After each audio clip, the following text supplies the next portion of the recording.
what the pedal board looks like most of the time, so I think it's probably due a decent overhaul, and this is what the 12 days, or 12 pedals of Christmas should I say, is going to end up doing, a complete overhaul.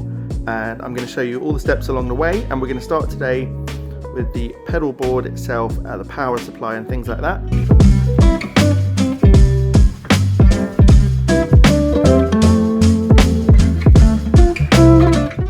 Hi guys, well it's got to that time of year, hasn't it? The festive season. I can't actually believe this year has got to this point already, but you know, it might be good to see the back of it. This is what I'm going to be calling the 12 pedals of Christmas. It's going to be a 12 video series. I'm going to keep each part as succinct as possible, hopefully under 10 minutes each, except for maybe this first one and the last video, and you'll see why in a second. But if you saw at the beginning, my pedal board is a complete mess, and over the last 8 or 9 months I've been buying and testing pedals. I've done my series called Finding My Tone, which will continue in the new year, but I've reached a point where I'm quite happy with a certain set of pedals, and I've got a few cool little things to show you as well along the way. So in a minute I'm going to show you what the equipment is that I'm starting off with, and then what I'm going to do is release a video every day until the 26th of December, hopefully, unless there are any glitches along the way where I have to miss a day or two, where for example, when I move into my new music studio, which has been going on for a while now, and the idea is each day for the middle 10 days I'll introduce a new pedal to the board. I'll tell you a little bit about it. You'll have seen a lot of these on the Finding My Tone series, and I'll probably just tell you why I finally decided that they're the right ones for the board. I'll play something just to demonstrate my favorite sweet spot on that pedal, and then as the days go on I'll sort of put combos of pedals together to show you how things work together. So let me show you what the actual pedal board is. I'm going to show you my power supply today, and I'm going to show you my controller thing, which is called a GigRig G3. It's the brand new GigRig model, and that is GigRig belongs to Dan from that pedal show, and you've seen it on that pedal show. They use it to put loops of pedals together. It's really cool, and that's how I can sort of show off combos of pedals really quickly once this is all set up. So yeah, let's get to the basics of it: the board, the power supply, the controller, and then from tomorrow we'll get into the first pedal. Excuse my slightly quick camera work here. I've obviously got to make 12 videos. If you've never been on my channel before, please subscribe. Please give this video a thumbs up. It'd be great if over the next 12 days I gained some new subscribers who are interested in this sort of thing. And lastly, before we get into it, if you subscribe and you comment on a video, you'll be in to win this Noble ODR1 pedal. It's a fantastic natural overdrive pedal that I'll be sending anywhere in the world. Once I reach 1,500 subscribers, I'll pick someone out of a hat. So if you want to win that, subscribe to the channel, comment, give this video a thumbs up. Right, let's get on with it. Okay, so this is the PedalTrain Novo 32, which is the 32-inch by 14.5-inch pedal board. It's got the 5 sort of slats across, which is really useful. You got lots of gaps to put your cables and run your cables, which obviously I'm not making a great example of, but this is a really good type of pedal board. If you like a lot of pedals, you could probably fit 10 to 12 pedals. We'll see what we can get on it during this time. And what's important with these sorts of things is to have the riser here at the back. You do get little pedal boards without those, and you can always add a piece of wood, but for the price I think this is pretty good. This was about £127 with a soft case. It was about double the price to get it with a hard metal like Tor case, which I wish I'd done now, but I think you can buy them separately. Now the power supply is the most important part really to start off your pedal board.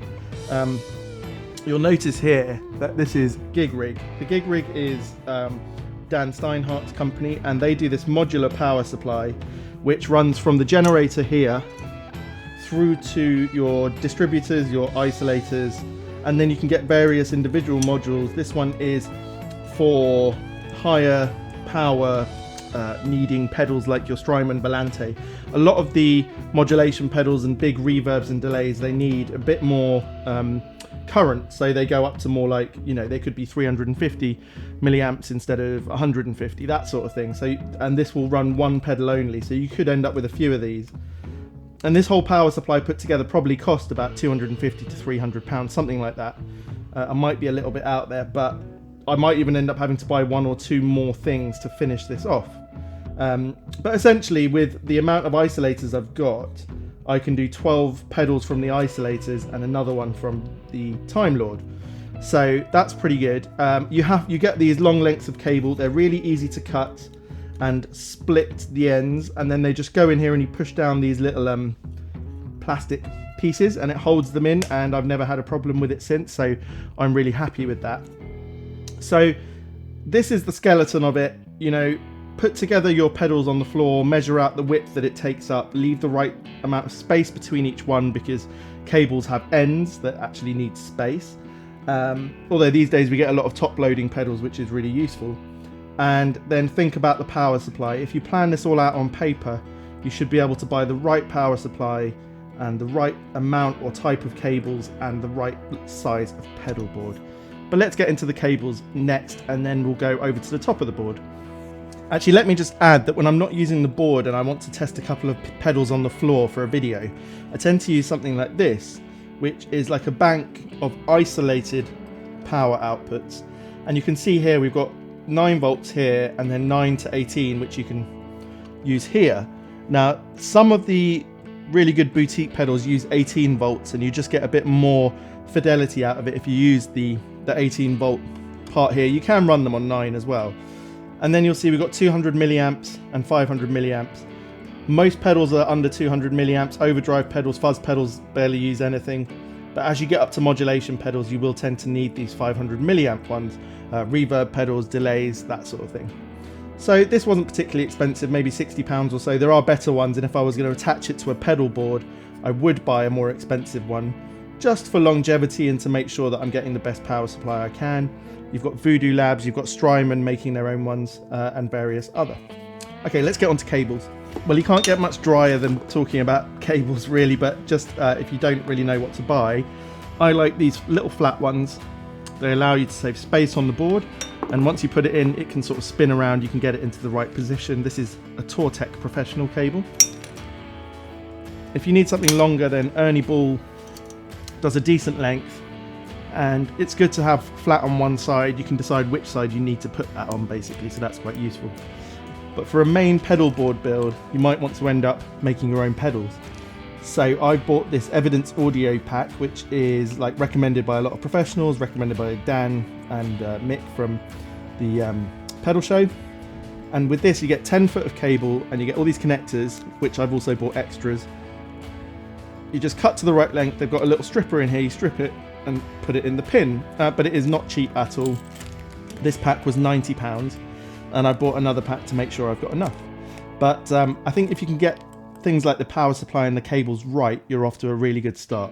So I'll show you how to make some of these cables in a minute. Okay, so this is the pièce de résistance basically of pedal board switching systems. GigRig make a few different types of these things. This is the G3, it's brand new, literally just shipped last week, and I've not even plugged it in or anything. I'm waiting to have everything together to do this all in one go. But let's start from the back. Dan has made some amazing videos on his channel, by the way, if you're interested in this, where he goes into a lot of depth. But you can see here we have 12 effects loops, and essentially you send one out to the pedal, you send one back into the pedal, back into the GigRig, sorry, and then that is your loop. Now, on the front of here, you have loads of preset buttons, basically. So one of the first things to think is, rather than reaching your toe out to try and hit a pedal at the back of the board or whatever, they'll all be actionable from these sort of buttons here, which are nicely spaced. Even if you've got large feet like mine, you know, size 12s, with a boot on, you should be able to do it. So these are your presets, and then here you've got your effect loops, and essentially you'll hit a preset, let's say number 12, and then it's in a mode where you can choose which effects loops go to that. So I could, let's say I've got my compressor in number 1, a fuzz in number 2, and then my always on pedal in number 3. I could always have preset number 1 or preset, whichever preset, with those 3 on, so I can get back to my always on sound. And then I can have another preset where I change things up a bit and I add a compressor, a delay pedal, which I might have, you know, down at number 9, and you know, the automaton pedal for something specific at number 7, and that could be saved as number 11, etc. But there's so much functionality in the menu system of this thing. You can also do stereo pairs. So the Strymon Volante is a stereo pedal.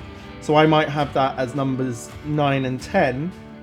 So that would mean I've got one less effects loop to use for something else, but it means I can output it in stereo properly, and you can assign that in the menu system to be a stereo pair. Your outputs go to your amps. You always have to have number 1 used. That's the earthed output. And then you can have your stereo come out of number 2, and then you can switch them from the front as well. So that's great. So I don't even have to use my normal switching pedal. And this has got the ability to switch phase on number 2. You've got 2 expression pedals and remote switches, things like that. You've got MIDI controllability. You can add your tuner into this position so it doesn't take up one of the effects loops, and obviously your guitar goes in to the input. So over time, as I understand it, I'll take you through more functions, but really I'll just use this thing for its intended purpose, which is to make my pedal demos in future more seamless and my pedal combinations. And if you really want to learn about it, go over to Dan's channel. I think it's called the GigRig, Dan the GigRig or something like that. Anyway, you'll find it if you search GigRig G3. He's got 5 or 6 videos in a series. Anyway, he's made them really fun as well, so they're good. So this is the first part, and what you're going to see me do from here is day by day I'll add a pedal into the system. Now I need to go away and map out the pedal board fully. I don't want to show you all the pedals at the beginning of this series. That would be pointless. I want to add them day by day. So tomorrow in the first video you'll see me add the first pedal. I'll explain that pedal and we'll plug it into here. But before that, I'm going to go off and make sure everything fits and see what the maximum amount of pedals I can get on here is. And basically, this is all you need to know for the first video. I'll talk a little bit about Velcro in the next video on the first pedal. That doesn't sound very interesting, but you just need to get that right, the Velcroing, because that's what, in the end, that and cable ties are going to make everything work really nicely. So here we go. This should be a lot of fun. If you've been watching Find My Tone, then you've seen a lot of these pedals, but I'm really excited to put it together and then show you what loops I've come up with that allow me to have different combos and things all put together. So I hope you've enjoyed this first part. It's the necessary part at the beginning, the board, the power, things like that, cables, and from there we can get into the really exciting stuff. So join me tomorrow for the next part. Cheers.